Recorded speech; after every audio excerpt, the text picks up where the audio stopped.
Between 1914 and 1929, which is a mere 15 years, not very long, the Germans suffered three crushing destructions of their economy and, above all, of their middle classes and their working classes. Number one, they lost World War I. They had not expected to do that. They were defeated and badly damaged. Number two, in 1921 and 22 and 23, they experienced an inflation. Not the kind of inflation most of you are familiar with, but a kind of inflation that goes into the history books. Let me give you a rough idea.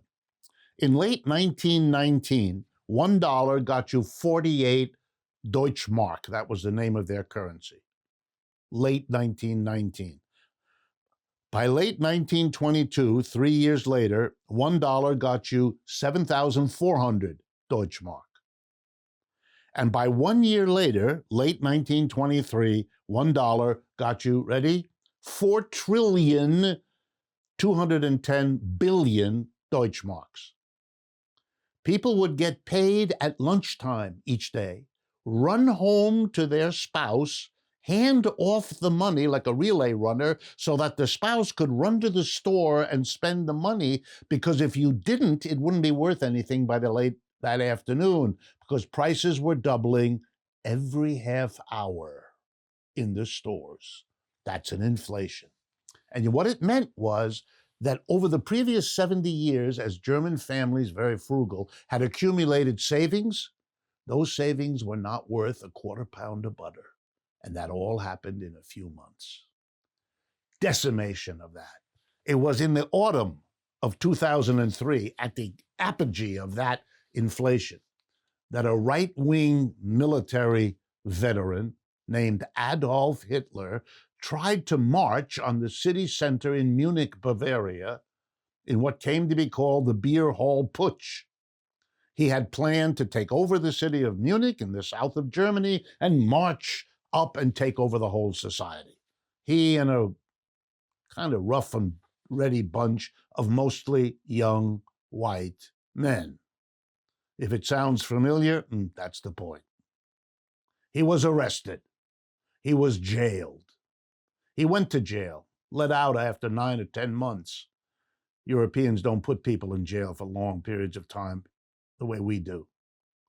He went on to organize when he realized that this kind of assault on a big building doesn't work real well, gets you in trouble, gets you arrested, gets you jailed. That you have to do this in a different way. You have to mobilize large numbers of people so you have a mass movement. He got out in 1924, and then the third of the crushers hit Germany, the Great Depression of 1929. It was too much. The German working class was wiped out. Half of them went to the left and became very radical left-wingers, socialists, and the new Communist Party got them. And the other half went to the right. They called themselves socialists because to appeal to a German worker, you had to be one or another kind of socialist, but they called themselves National Socialists. The German word national, that's where Nazi comes from, N-A-Z-I. And they became the fascist basis for Hitler. Capitalism was destroyed too.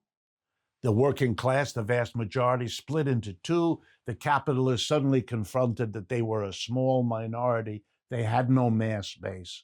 They had to ally with one or the other of the two mass organizations of the people. They were scared of the communists and socialists, so they invited Hitler in to run the government, and the rest is the horror of Nazism in power, which destroyed the socialist and communist parties, killing large numbers, etc.